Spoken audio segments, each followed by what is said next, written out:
in a minute.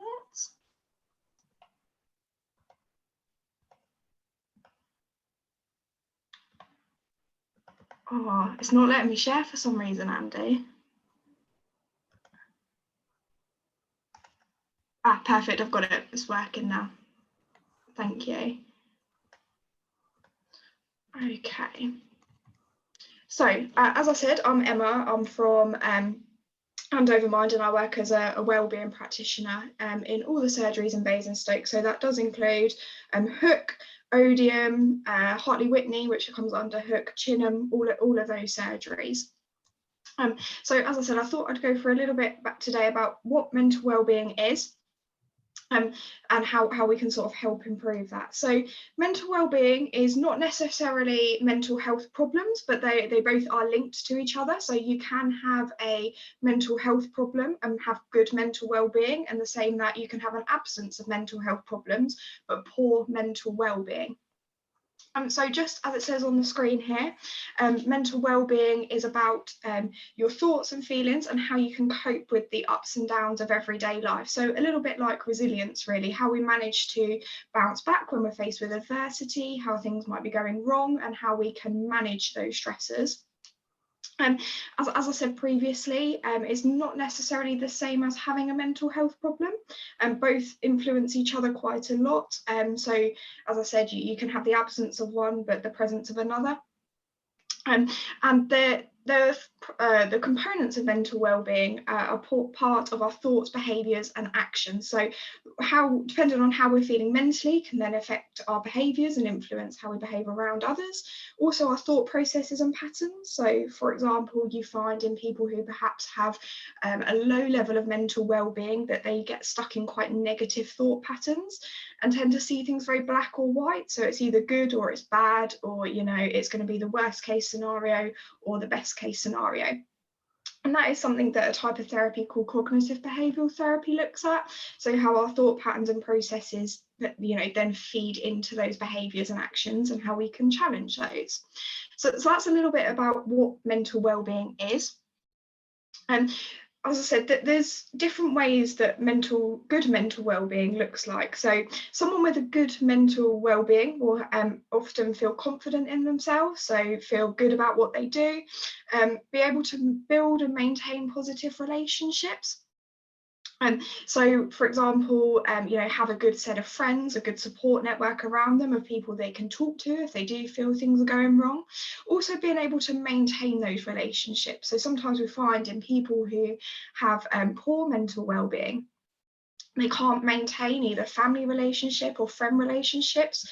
They will push people away, or they'll become quite needy, so that then the people find it very difficult to continue with that relationship. They also have a sense of purpose. So a lot of people find this, for example, from work. They feel that they've got a purpose, they've got a motivation to get up in the morning, but it can also come from other things as well, such as hobbies, interests, again, friends and family networks. You have a purpose of what you do in that network, being part of a group, whether that be a curricular group or a sporting group, something that allows you to feel part of something. And this is another one I touched upon in the previous slide. So being able to cope with the stresses of day-to-day life. So when small things or big things go wrong, being able to feel that we do have the ability to bounce back.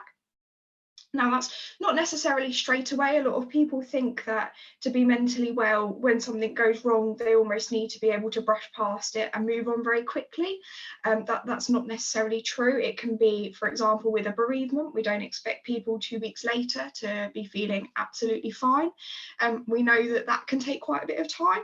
And we actually say that there's about a 6-month, what we call sort of normal grief reaction, which people have to go through before they can start feeling that they have to move on. Obviously, that's different for everyone. So some people might find that it takes a few months. Some people might feel that it takes years. But being able to know that there is that ability to bounce back and that light at the end of the tunnel.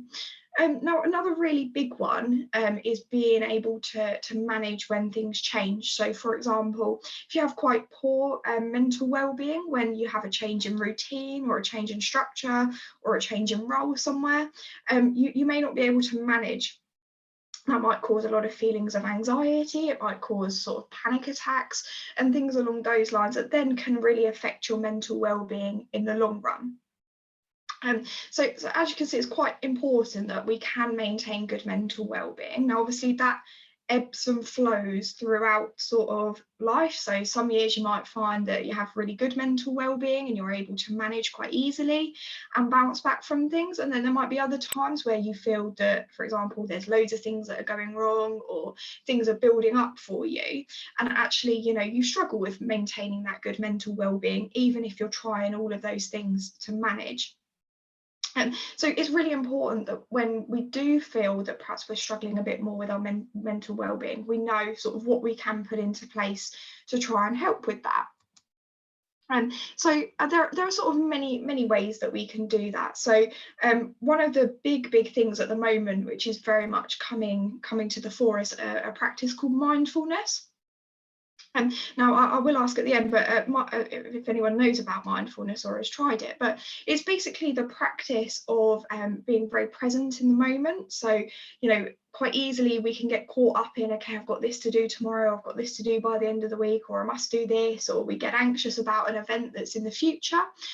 Also, on the contrary, we very much can focus on the past. So, for example, if we've got something wrong, or we're worried that we haven't done something correctly, or we're thinking about something that was stressful in the past, and we can then become, focused on that very much. Whereas mindfulness focuses very much on the present moment. So there are lots of different ways that you can do that. That can be done through something like yoga. It can be done, there's loads of YouTube videos out there of people just taking you through mindfulness. And there's also one called guided imagery, which is quite a good starting point. And guided imagery looks very much at almost you creating a safe space in your head. So for example, for some people that's a beach, for some people that's a park.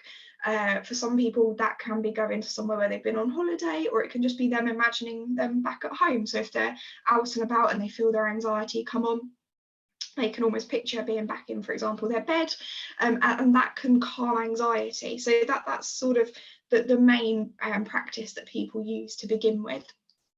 Obviously, as I'm sure Andy has probably explained in the past as well, it's a lot of what he does, going about nutrition and exercise. So even if it's just getting out for walks, a lot of people think that with exercise they have to do sort of high intensity interval training and be sweating huge amounts when they finish a workout, when that's not necessarily true. Actually, going for a 10-minute walk around the block can still be just as beneficial.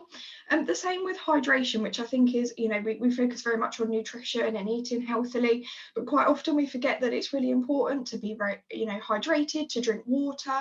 A lot of people get into the habit of drinking caffeinated drinks, coffee, tea a lot of the day, which, as lovely as they are, can actually feed into anxiety, especially energy drinks like Red Bull and things. And so, making sure that we're keeping hydrated, specifically with water or squash. Building a network for giving and receiving support. So as I was saying earlier, making sure that we do build up those friends support groups and family support groups. And also it's important to feel that we can talk to them. So a lot of people at times don't necessarily feel that they can talk to friends or family because they're worried that they might be a burden, or what will they think of them, or they think that they're weak. But actually it's really important to be able to talk to those people. Another important one, which is celebrating the little things every day.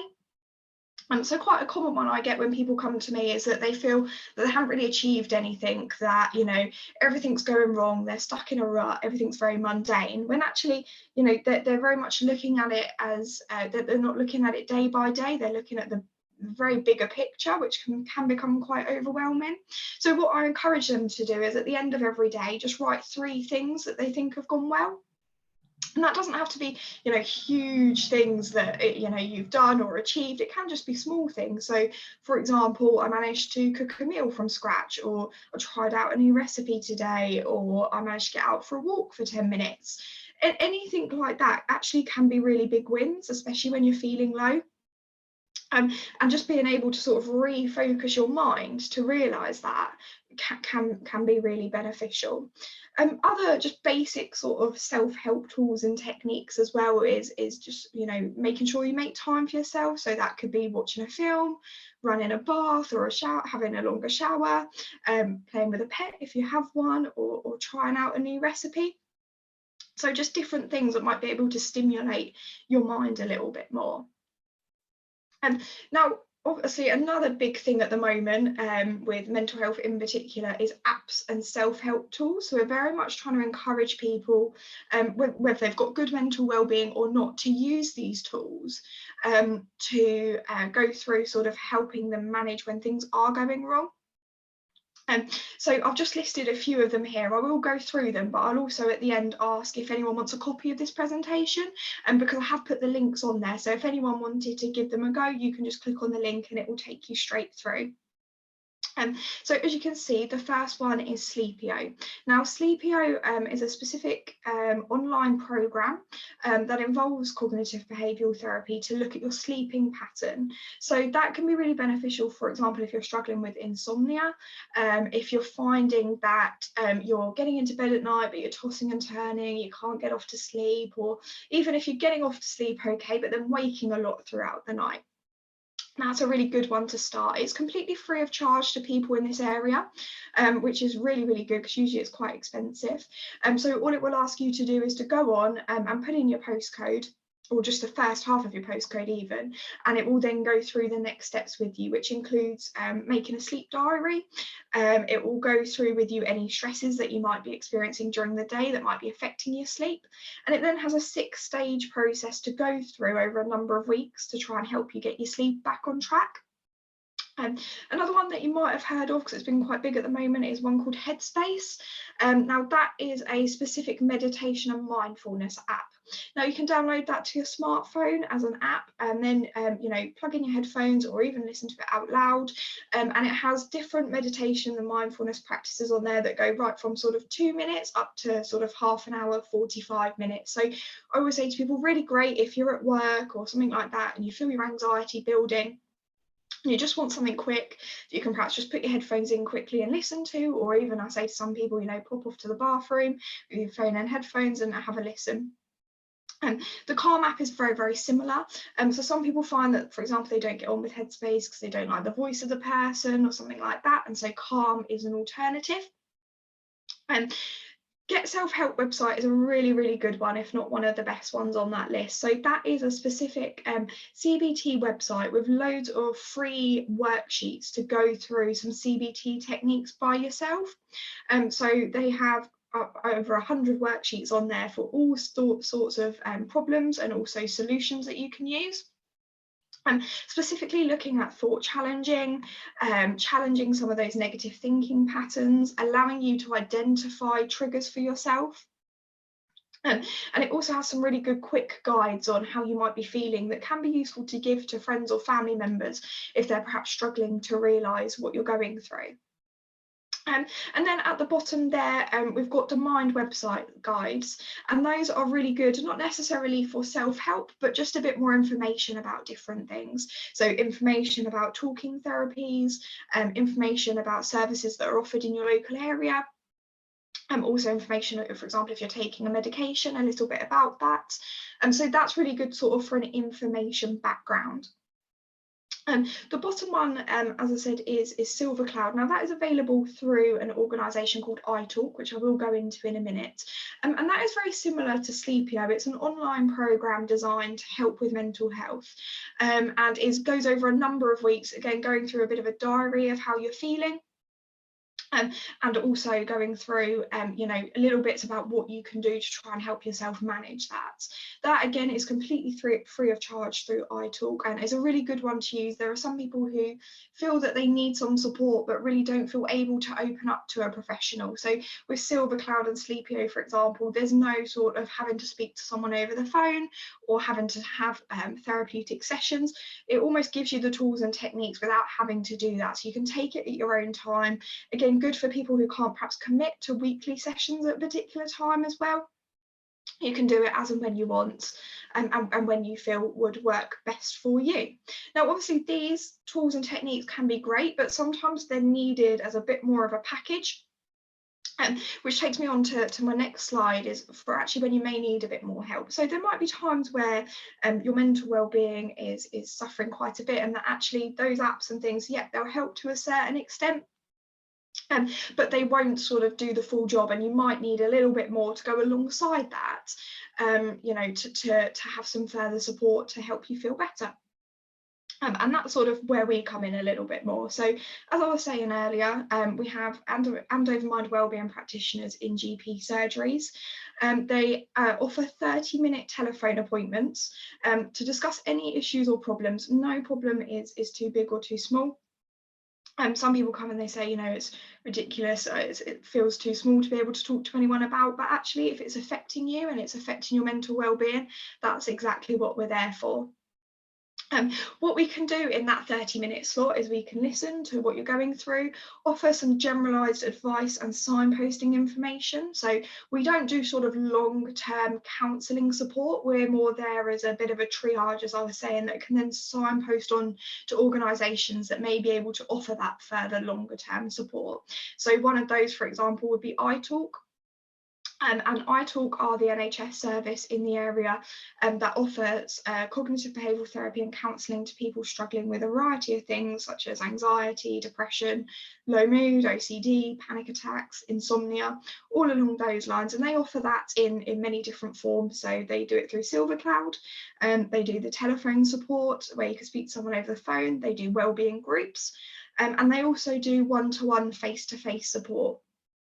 And they go through all of that with you in an assessment. There's also other counselling organisations out there that we can signpost onto for a variety of issues. So, for example, Relate, if anyone's struggling with relationships, marriage problems, anything along those lines. And there's also an organisation called Cedar Tree Counselling, which is one we refer on to quite often. And that very much is an unlimited counselling service run by a charity that's very low cost. So they ask for a £5 donation per session. But that can be quite good for people who perhaps have tried iTalk and not found the CBT route helpful for them and would prefer just to sort of open up to someone. So there's always options out there. What we do quite often as well is go through self-help tools and things, so in a bit more detail what I've just been through with you, send through the links as well for some of those things that may be of benefit. Now those sessions are bookable through reception, so you don't necessarily need to see a GP to book in with us. However, you can also go and see a GP first for a bit of advice, and then you can book through them as well. So there's many ways to get booked in with us. As I said, we're at Hook and Hartley Whitney every third Tuesday of the month doing telephone consults there, and also at Odium every third Monday afternoon, again doing telephone consults there at the moment. When COVID and things does hopefully sooner rather than later die down a little bit, we will hopefully be going back to doing face-to-face appointments as we were pre-COVID. But at the moment there's no sort of set date for that. Some people prefer telephone, some people prefer face-to-face. I would say if you prefer phone, you know, and you feel like you want to get booked in, do give the surgery a call, or if you would prefer face-to-face, you know, feel free to wait a few more weeks and we'll see what we can do, or let the surgery know, and I'll be more than welcome to have a message and see if we can fit something in for you. So that's a little bit more about sort of what we do as well. Now I'll stop sharing because that's the end of my presentation.